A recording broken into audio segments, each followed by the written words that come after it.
All right. Hi, folks. Thank you so much. I'm Kristina von Trapp. Can you hear me in the back right now? Does this work out? Okay, great. So I feel so lucky to be here because Alexis's mom is one of my best friends from high school. So thank you to Alexis for bringing us together again. Yeah. Right. Let's see. So here you are looking at an aerial view of our hotel in Stowe, Vermont. It is an area, and I'll back up through history in a minute, but while this is on, this is where our family settled in 1942 because it reminded them of Austria. It was the landscape with the trees, the forests, the fields, the water. The landscape reminded them of Austria, but also the people in Vermont were really hardworking and connected to the land, which really resonated with them. So originally, this house was about 25 rooms. Anybody been to our place from here? Oh my gosh, that's quite a lot. Yeah, great. Okay, so you guys can chime in if I miss something, okay? Originally, the house was the original lodge had been my family's home, and then rooms were added on, so it was about a 25-room hotel. And then that burned down in 1980, and we opened with this building in 1983. So this building has 96 rooms, has meeting rooms, larger spaces for gatherings, and little living rooms on the different, where the wings join for people to gather. Okay, so how do I fit into the family? More importantly, right? So I am on the bottom right. My brother and I are Sam. We are the youngest of the third generation. My father is Johannes von Trapp. His mother is Maria, and his father is the captain. Maria and the captain actually got married in 1927, unlike you see in the movie, and they didn't flee Austria until 1938.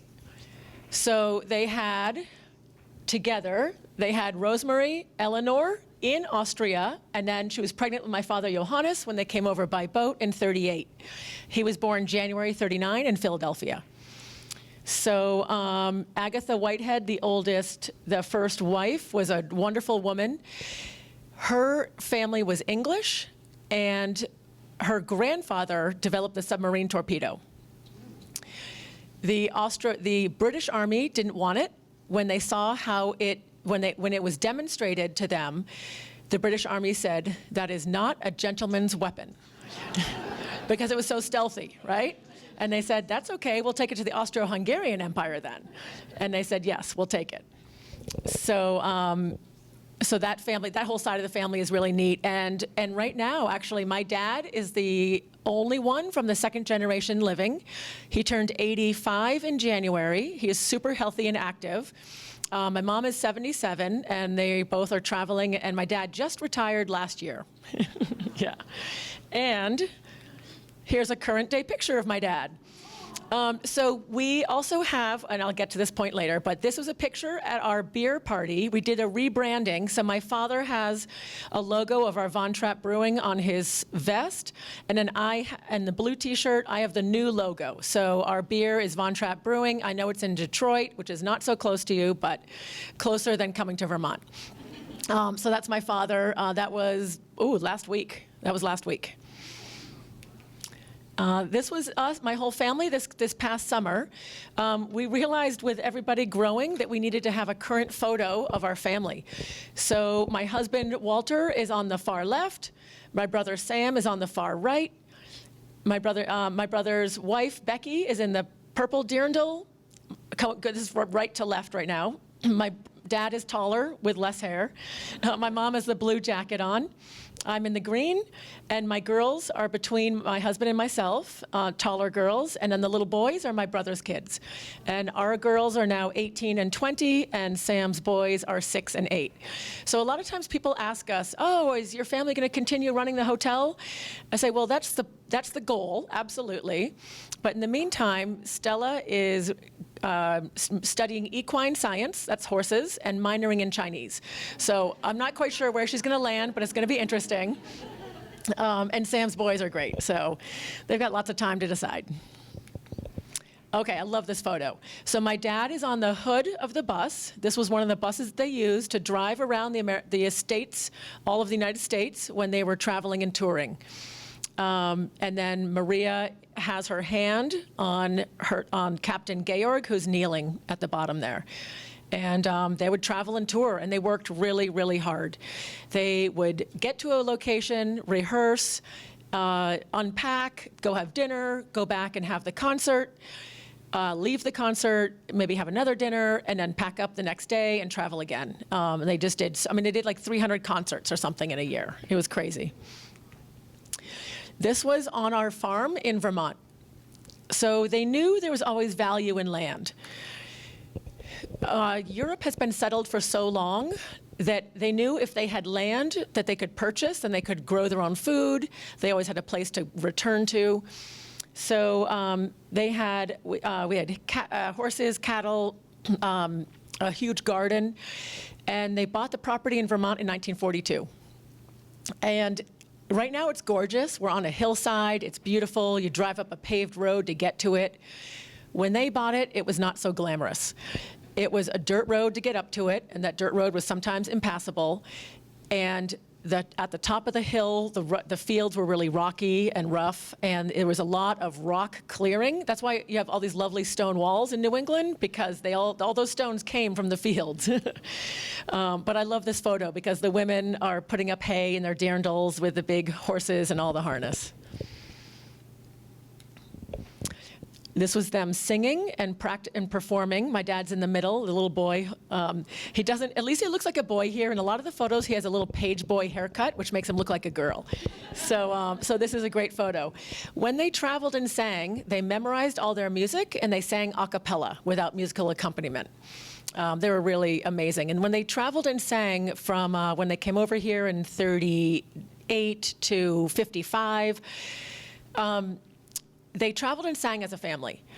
And that, mind you, was through World War II, when a lot of people were losing family members or divided from their family. So they were able to give people a lot of hope through the music. And then on this, now that you can see them, I'm also going to tell you, which you may or may not know, that the names from the movie were all different. So let's go through the movie stuff now, okay? All right, I don't want to make anybody upset, but okay. So the names of the kids were all different, and in real life, the oldest was a girl, not a boy. Was that the other way around? No, the oldest was a boy, not a girl. Rupert. Rupert was the oldest boy, and then it was Agatha, and then Maria. So there was a girl, Maria, and then Werner, then Hedwig, Johanna, and Martina. So I think they probably changed a lot of the names because it would have been confusing to have a Maria, two Marias in the family. I mean, it still is confusing to this day. But I think that is one reason they changed it. But they did an amazing job with the movie. You know, it's fine as long as you don't take the movie as documentary, right? Let's see. So they also lived. Anybody done the Sound of Music tour in Salzburg? Yeah. Oh my gosh, quite a few again. Great. So then if you've done the Sound of Music tour, you know that it wasn't just one location that the movie was filmed. They did a fantastic job finding the front of one house, the back of another house, a church over here, various outside scenes in the Mirabelle Gardens or up by the castle. So they did a great job, but it was not in one location. I did go through that Maria married the captain in 27, and they fled in 38. Another thing is that Maria came to the family because the first wife had died from scarlet fever, because some of the kids had contracted scarlet fever. They got healthier, but one of them, the daughter Maria, had a weak heart and couldn't walk to school. So she needed a nanny at her house. Georg contacted the Nonnberg Abbey and asked if there was anybody that was appropriate at the Abbey to teach his daughter at home. Now, Maria had joined the Abbey because she had a really tough childhood. Her mother had died when she was very young. Her father died when she was 6, and she went to live with some relatives, and that didn't work out. So then she went into foster care. And that was pretty tough. It was very strict. She always grew up loving music and nature. So she actually used to go to churches and sit with her back to the front of the church, and she would watch the choir and the organ in the back and listen to all the music. And one time she was in a church, and this sermon, whatever was being said, really spoke to her, and she knew she loved nature, so she said, you know what, I'm going to give up nature, and I'm going to give my life to God. And the strictest convent she could find was the Nonnberg Abbey, so she went and enrolled there. Now, we all know how she's portrayed in the movie and in the Abbey. So one time, some videographers found a nun who had been a novitiate with Maria in the Abbey and asked this nun what Maria was like. And the woman said, or the nun said, Maria was very lively. So take that as you will. Yeah. But anyway, Maria did leave the Abbey and join the family to be the governess for Maria. And that's how they met. And then also at the end of this, after I talk for a little bit, we're going to watch a documentary, a true documentary, that interviews my grandmother Maria in the real house in Salzburg, Austria. And you're going to see some scenes of Salzburg. And it sounds like you had a tour last week of Mozart and a video tour of Salzburg, so you'll be able to see it again. All right, let's see what's next. Okay, so here's our property. So this, again, is the updated 1983 when we opened again. And winter and summer, we always have events going on. We have 2,600 acres. That's not how much land my dad bought initially, but because they always knew there was value in land, they would purchase anything that came up for sale nearby.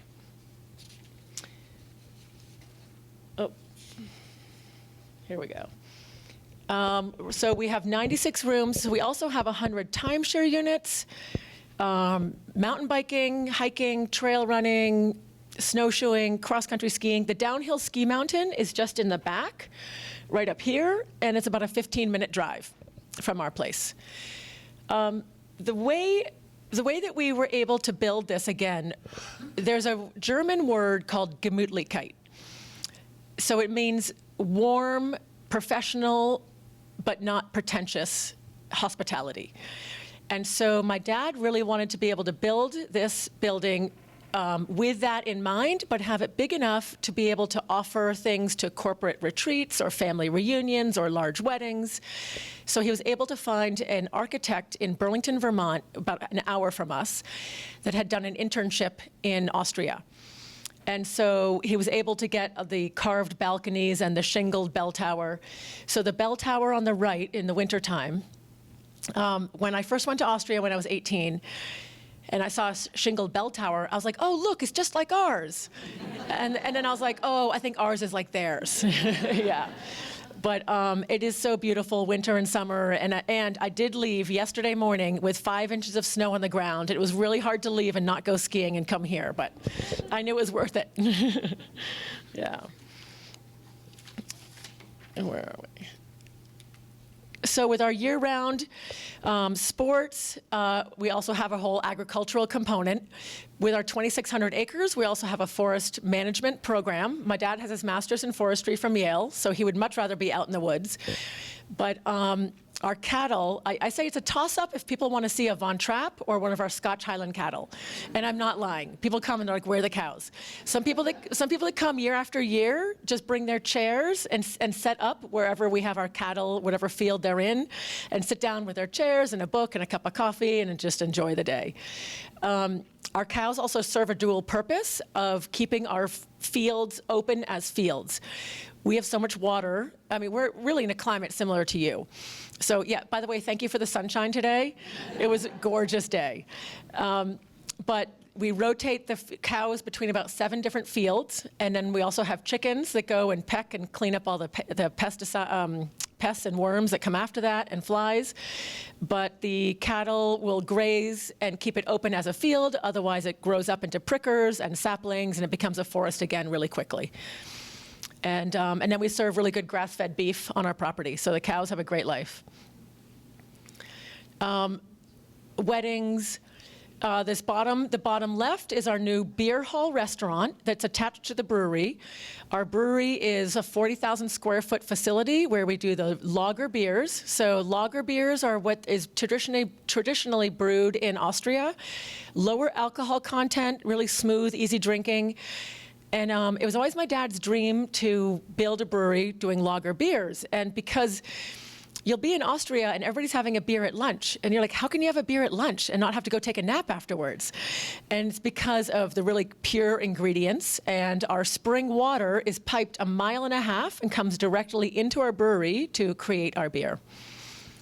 Our gardens are amazing. So when I was a kid, the bottom right is our gardens. When I was a kid, our gardens grew all of the vegetables for the hotel. Mind you, the hotel had 25 rooms, but that's where all of our food and vegetables and lettuces came from. And that was really important to our family. I have a menu from 1968 when my mom started working at Trapp's.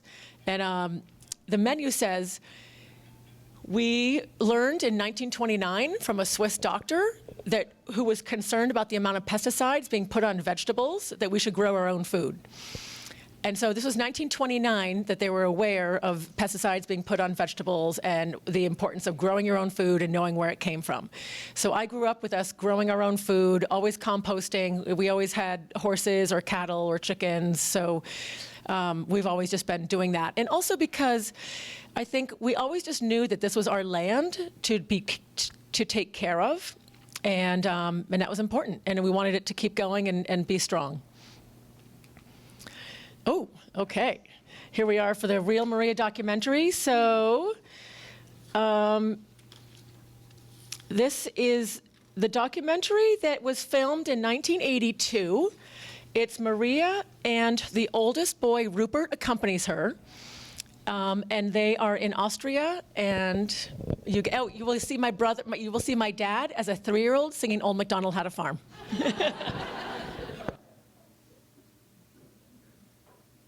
Maria von Trapp is now a widow.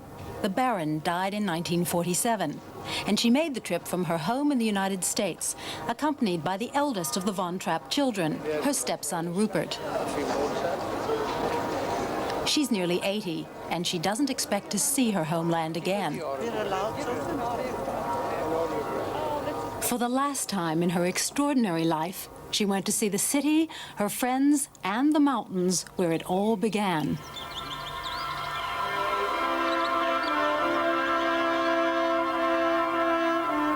It was in these hills that the real Maria started to relive her story. Well, we finished school.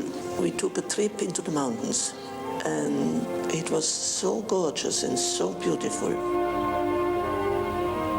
I love to climb mountains. I felt close to God up in the mountains. And I was standing there and I thought, this is so wonderful. God gave that to me, what can I give him? I will go into a convent which is so strict that I will never be allowed to come out. And this will be my present to God. And I walked right down and came to Salzburg, came to Nürnberg here, and wanted to stay forever and ever.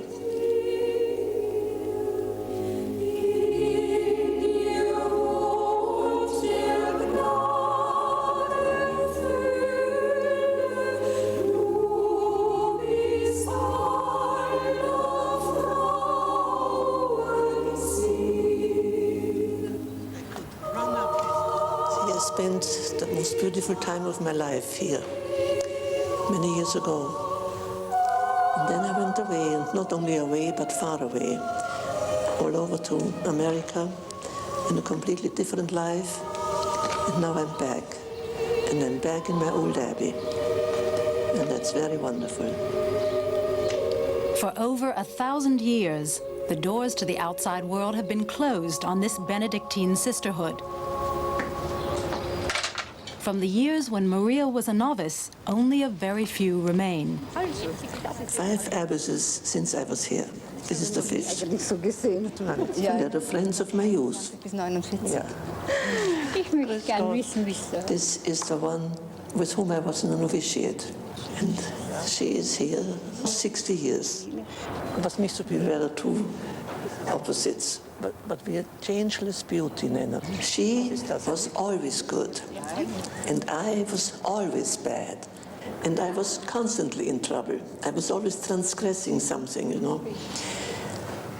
I came down rolling on the banisters, and I just behaved very nun-like. I didn't really fit, you see. I was such a tomboy and had such crazy ideas. So after 2 years, I was sent out to the suburbs. The Villa Trapp in Eigen, on the foot of the mountain, on the foot of the Geisberg. And there was Captain von Trapp, and he needed a teacher for one of his children. And the nuns sent me. And Abbess doesn't ask you, she just tells you. She sends you. And this is obedience. And in obedience, I went. I only left for 1 year. And I was absolutely certain of that. That was the agreement. And then God changed it. I'm glad he did. Maria the novice knew of the Captain von Trapp. He was a much-decorated war hero who had been left a widower when his English wife, formerly Lady Whitehead, died in childbirth while having her 7th child. This is the house to which Maria came 60 years ago, the Villa Trapp. I'm full of emotions. After so many years, to be back at the beginning where it all started. The whole thing was overwhelming and immense, and for me unheard of. It was a household in high style. There were, I think, 8 servants. The very first day when I came, I was standing outside in the hall, and the captain took his boatsman's whistle and blew the signals. And there you heard doors crashing and steps coming and down the banister, and there assembled an immense crowd of children. And here are these 7 children without a mother. I have to do my best, becoming a substitute. I grew up without being kissed, with an old foster mother, and it was just not the habit in her house. And then I came here into this house, and one of the little ones, Johanna, she was 7 years old. And spontaneously she came up, you see, and put her hands around my neck and kissed me. And I remember the sensation very well. It was the first conscious kiss of my life. Rupert, can you remember what you thought of this young woman who had come into your house? She came to teach my second sister, Maria, and we called her Mitzi. And so that she was taken for granted, probably. The man of the house was supposed to be a captain. So I was nervous when I came. And then it turned out differently. Mostly he was very kind. Very kind and very understanding. Maria, one of the things you did was to teach them all to sing. Is that right? I wanted to sing with the children, and they didn't know any songs I knew, you know. And so we just sat down, you see, and on the ground, on the floor, in front of the fireplace, which was over there. And I began to sing with them and teach them, and that's the way it started.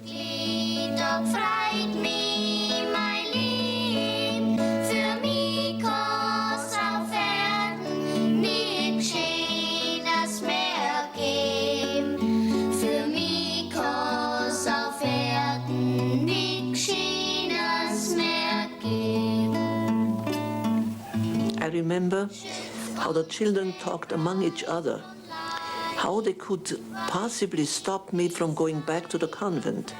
The time was coming closer and closer, and finally there were only 2 weeks left, after which I would have returned to my abbey. And they got the good idea to go to their father and tell him he has to marry me and then I can't leave. And so they ran into this room, you see, the library, where he sat at his desk and said, Papa, you have to marry her in order to keep her here. And he just lightly said, oh, I don't even know whether she likes me. They ran out and ran to the next room where I was cleaning a chandelier. And they said, Maria, do you like our father? Now, what do you answer children asking that question? Of course I do, I said, down from the ladder. They ran back and said to the father, of course she does, she said. On the evening of that day, when I had put them to bed and I was standing again in the big living room cleaning something or other,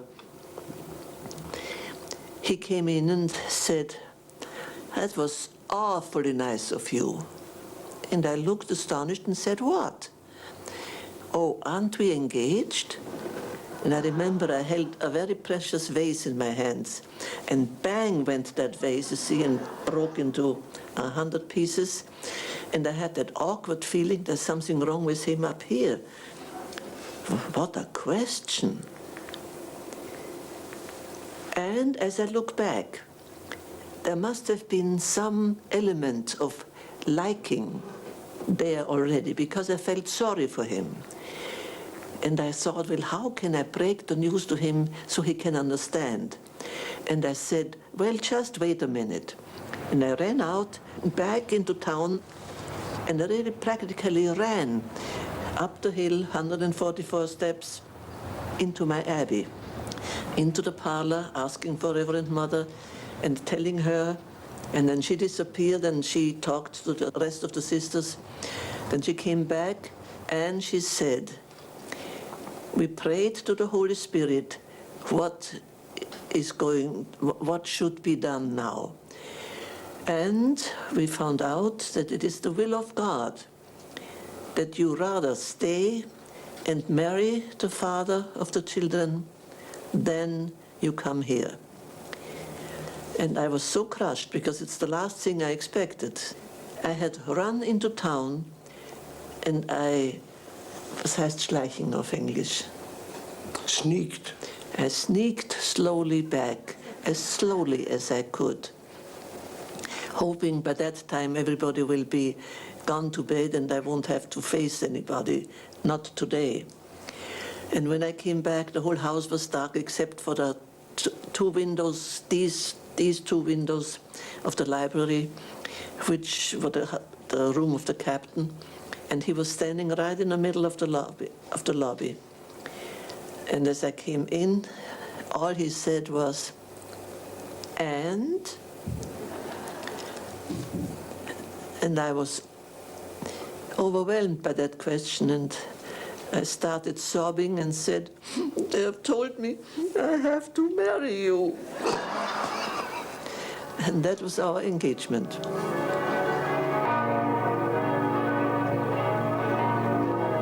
I was married at the convent. And I remember so well how on my wedding day, I was in the abbey already. And the big, heavy oak door of the abbey opened. And the wedding party came in from the outside. And here I came out, you see, dressed as a bride. And there were the two boys, Rupert and his brother Werner, were waiting for me, and they took my hands. And my very soon-to-be husband was led by the two girls, Agatha and Maria. And the three little ones, Hedwig, Johanna and Martina, were fighting for my train, stepping on it from time to time. The nuns sang.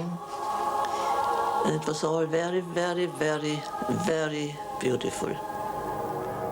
Maria settled down to her unexpected family life. Over the next few years, she and the Baron had 2 more children, both daughters. But her faith and music were still playing a major role in her life. It was a young priest who was responsible for creating the Trapp Family Singers. the priest whom Maria wanted to see again on this last visit. They first met at the Villa Trapp, Easter 1935. We had a chapel in the house, and at the first morning when he said Mass, we sang. And unknowingly, you see, we exposed ourselves to his shivering ears, because he heard right away all the mistakes we made, you know. Father Wasner.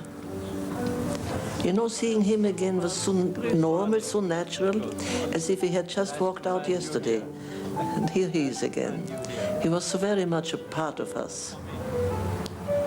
He took over automatically and told us not to do this, but to do that. And he slowly but surely molded us into a real musical entity. He's an excellent musician. And we were not musicians, we were just a family who loved to sing.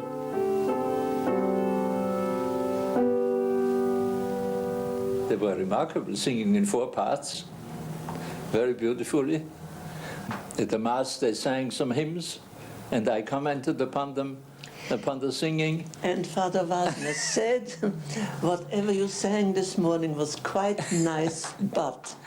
And that but was the decision for our life, you see. On that but Grew the Trapp Family Singers. grew the Trapp Family Singers. They were in a way unique, because the sound of people from all of one family, the unified sound that was a natural thing for which others have to work hard. They had it by nature. One thing gave way to the other. There was no fixed plan, as if we had planned the life story of the Trapp Family Singers and their world success. The light came from day to day, and from week to week, and from year to year. There was a song competition within the framework of the Salzburg Festival at the Mozarteum.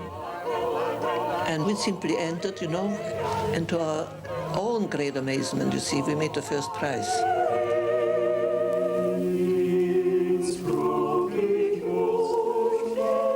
We were invited by the then Chancellor Schuschnigg to come to Vienna and participate in a big feast party that he arranged in the Belvedere Palace of Vienna for ambassadors and generals and big people of all kinds. All these years were years of great experiences, which otherwise I would never have made in my life.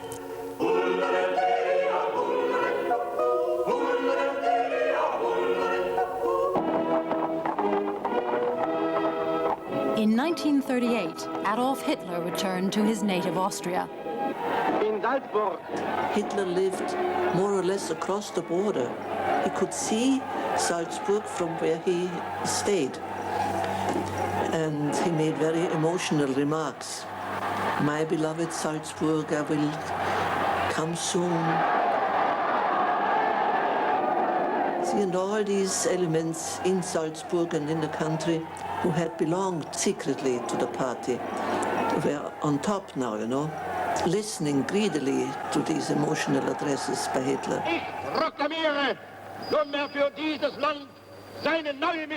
I don't remember exactly how long I watched him, but I would say at least an hour. And I was getting more and more and more flabbergasted that this man finally stands up and plays the Führer for a whole nation. And the whole nation is following him. I was just plain amazed how vulgar he was. No manners. He was somebody you wouldn't want to have in your living room.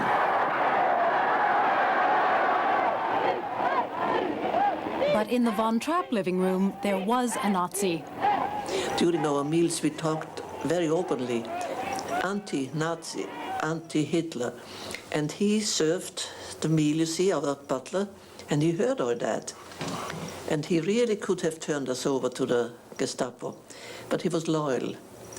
But I remember with goose pimples right now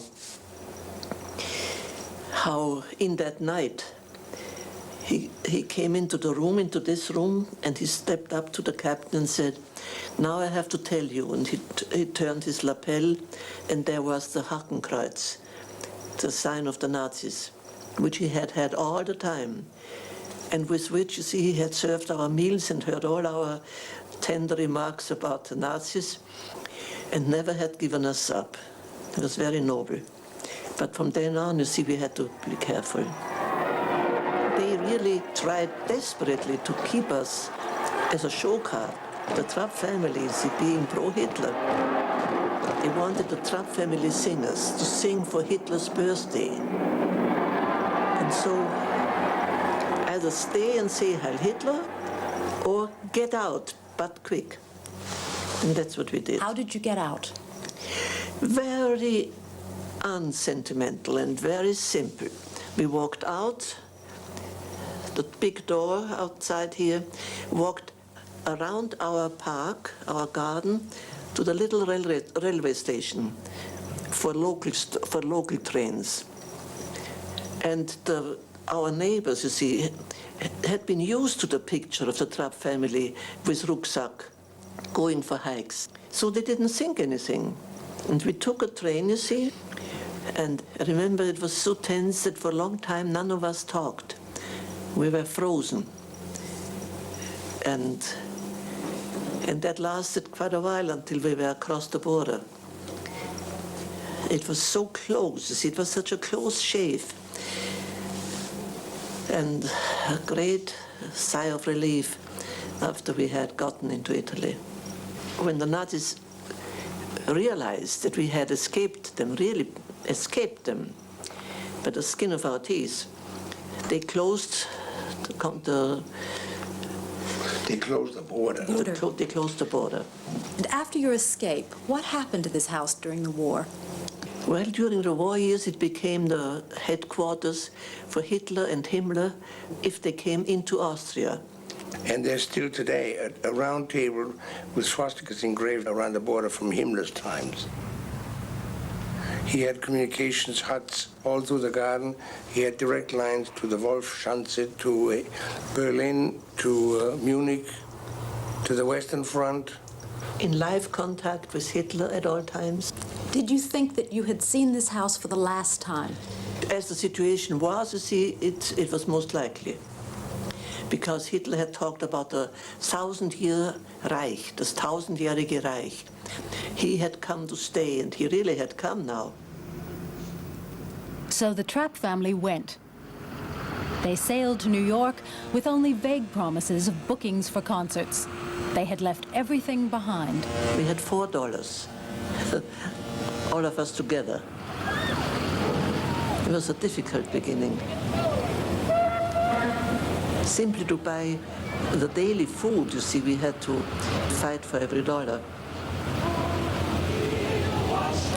We rented a bus, and we practically lived in that bus for 6 or 8 months, touring all over the country, you see, and giving concerts. With their simple charm, the Trapp Family Singers won instant success, in time becoming the most heavily booked single attraction in American concert history.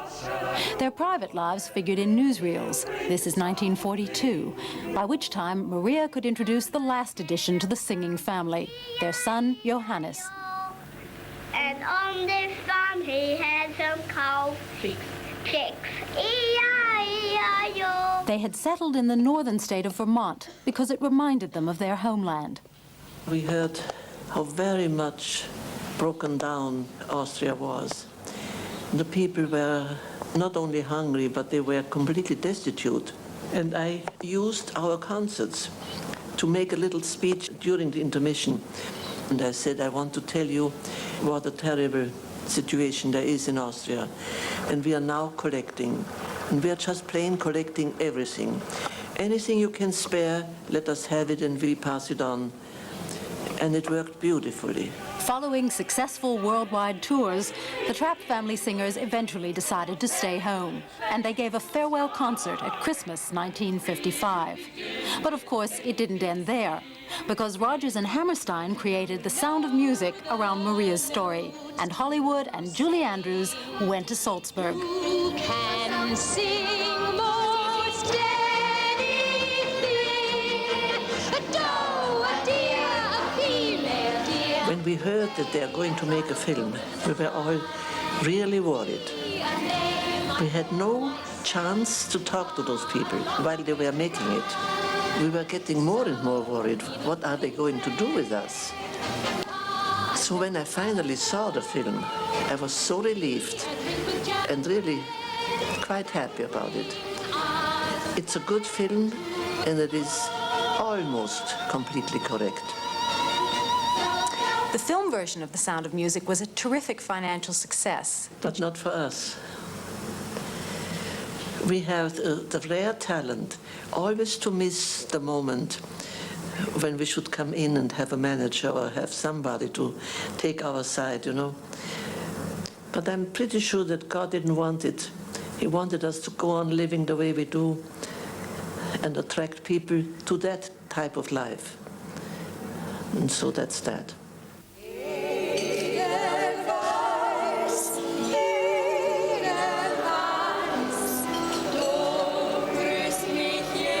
Maria is living out the legend that has given her, if not wealth, then worldwide fame. Her story will always retain its appeal because, incredibly, the truth seems to be more romantic than even Hollywood made it.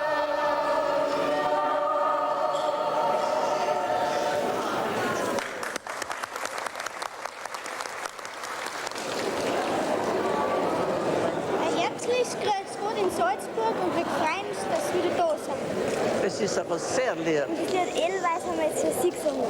Ja? At the end of the visit, the Salzburgers said goodbye with the song and the flower that through Maria has come to characterize their country, Edelweiß. Maria herself wanted to make a final pilgrimage to the high hill she could see through her convent window. The hill she had climbed so often with her family, and beneath which lay the Villa Trapp.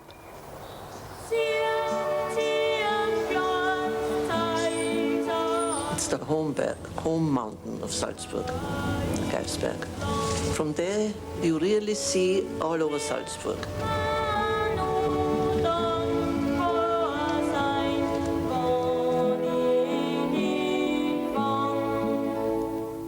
From here, she could review her life and the lives of her children. Rupert is a doctor. Maria is in New Guinea, and she's a missionary. Werner is at home.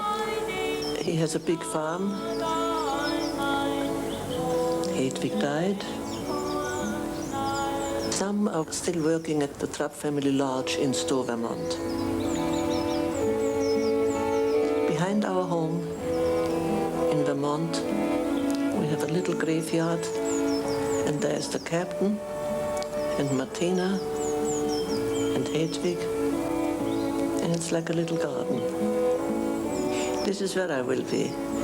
It's very nice to know. I feel like in a story. It's all like a really beautiful story, which happened to be true.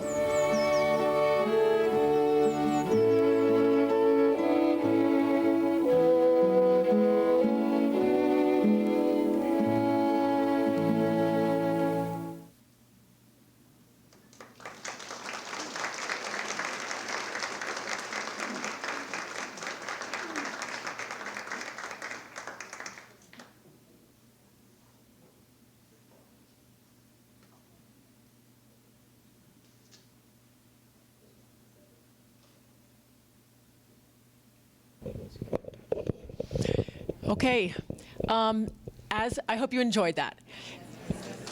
Oh, good. as I was watching it, I realized there were a few things that I forgot to mention. So let's talk about the house in Austria that you saw them interviewed in here. That house was given back to our family after World War II, but nobody wanted to go back and live there. They liked their lives here in the States, and they knew if they returned to Austria, they'd be in a position to be friends with their old friends that had stayed and gone along with Hitler, and that made them really uncomfortable. So they sold the house to the men of the church that they had left it in care of when they fled. Those men still live there. They have another house on the grounds that they use, and they use that house for when guests come, and it's a really peaceful place, and I actually was just there in January with one of my daughters. So it's really neat to be able to see it. It's really, really well built. It's going to last forever. I also wanted to cover the family fled. There are a few reasons that you see in the movie why the family fled. And you also, so in the movie, remember, Hitler wanted Georg to be a submarine captain for him. Here you also see that they wanted, oh, and also he was supposed to hang the flag, the swastika flag. And what Georg said in real life when they came to the house and they said, your house isn't decorated properly, meaning the swastika wasn't hanging, Georg said, oh, I have a lovely oriental rug I can hang. And they said, that's not what we mean. Yeah. They were supposed to sing for Hitler's birthday, which she mentioned here. But also Rupert, who was the oldest boy, had finished medical school already in Austria and had been offered the position of running a hospital, but only because a Jewish man had been removed from that position, and that made him really uncomfortable, so he said no. So they realized that they were not going to be able to stay and fight against Hitler in Austria anymore because they would just end up disappearing. So that's really why they fled. And there's something that my Aunt Agatha wrote that I thought really spoke to this, because when people say, oh, what your family did is so amazing, I say many families did the same thing. They fled for what they believed in. Ours just happened to become really famous for it. But my Aunt Agatha wrote, I am writing about men and women who are quietly doing their duty, serving their God, their families, and their countries without seeking recognition, doing what they could do to better the world in which they lived, hoping at the same time to make a better living for themselves and their families, and overcoming the hardships they encountered. So I thought that was a nice way to say, like, it was a really tough time for a lot of people, and you know, our family just worked really hard like a lot of other families did as well. And there was one other thing I was thinking of I forgot to cover. I'm sure it'll come up in a question. Okay, so we have a few more minutes, Alexis, right, before Q&A, okay? Any questions, anybody? Yep.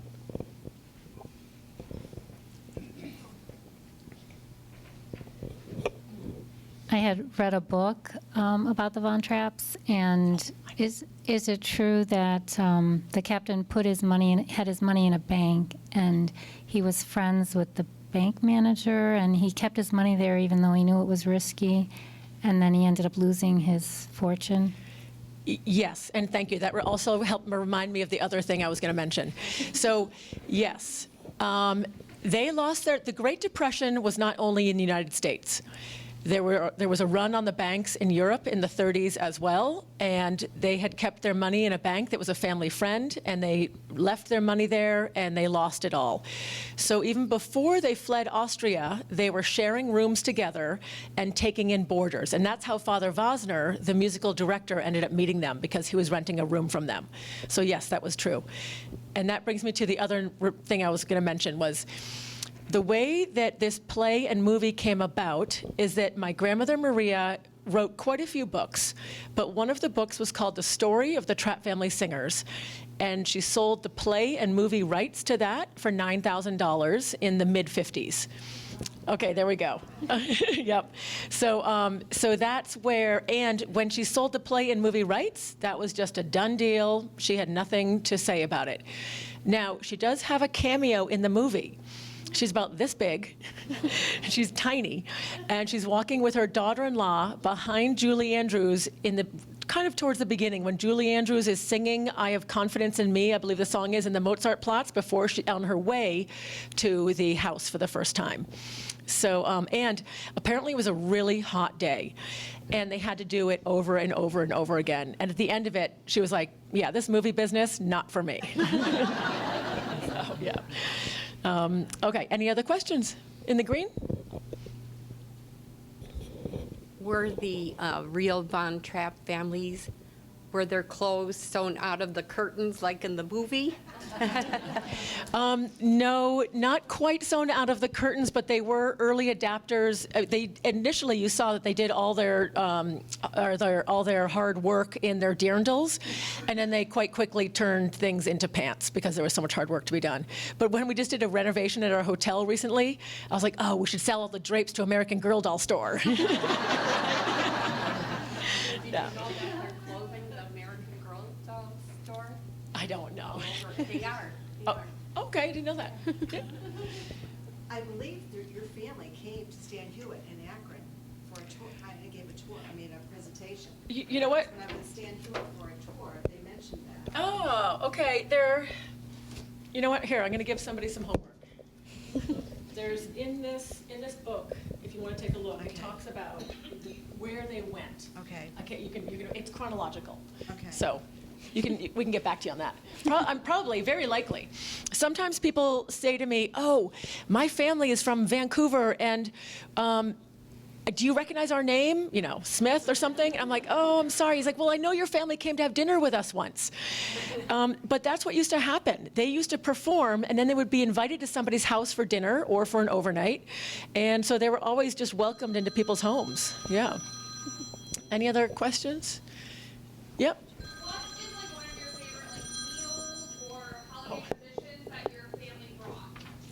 Okay, so it was really interesting. We grew up, like, I called her grandmother with a capital G. I didn't call her Oma.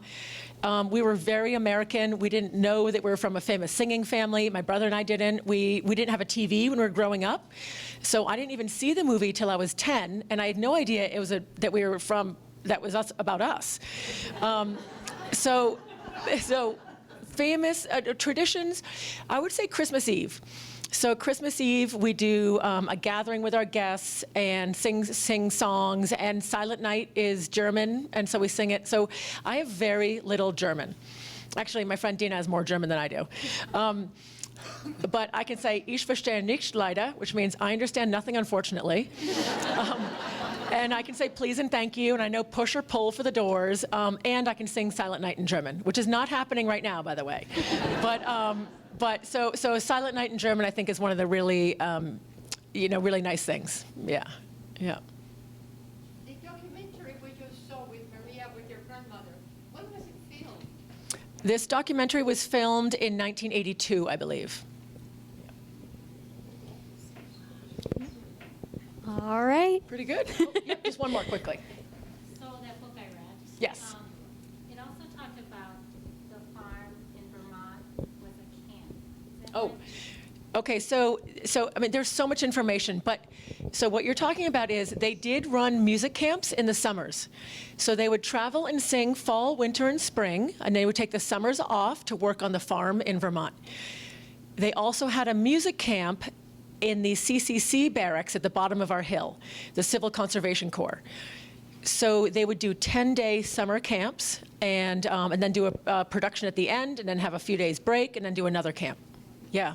So my dad and some of his siblings have really good friends from those summer camps, from so many people that came to them. Yeah. You've brushed up on your history. And I hope you enjoyed seeing pictures of Salzburg if any of you came to the event last week, too. It was probably neat to see. Good. Well, thank you. And I'll be, oh, yeah, one more. So did your family sing together? Oh. Your brother and Kirstin? No, and I'm really not kidding when I say we didn't know we were from a famous singing family. My grandmother didn't sing to me. My dad didn't sing to me. We didn't get stories of them traveling around the world. My mom does sing. She went to St. Olaf College. I forgot where we are. Minnesota. She grew up in Minnesota. She went to St. Olaf College, and then she came with some friends to Vermont to work for the summer. That's how she met my dad. And she went back to St. Olaf, finished her senior year in school, and moved to Boston to work full time, but kept in touch with my dad. Yeah. Did you find anything in there? Okay. Okay. Okay, didn't find it, yeah. And I'll be able to answer any more questions too. Any questions that is relevant to the whole group? Yeah? How many grandchildren and how many cousins? Okay, Good question. So my brother and I are the youngest of the third generation. We have 29 in our generation, and my oldest cousin is my mom's age. So I have more in common really with the fourth generation. But we're 29, and we're probably up to like 86 or 90 people now at least. Yeah. Yeah. Well, thank you, Alexis. Yeah, thank you so much, everyone.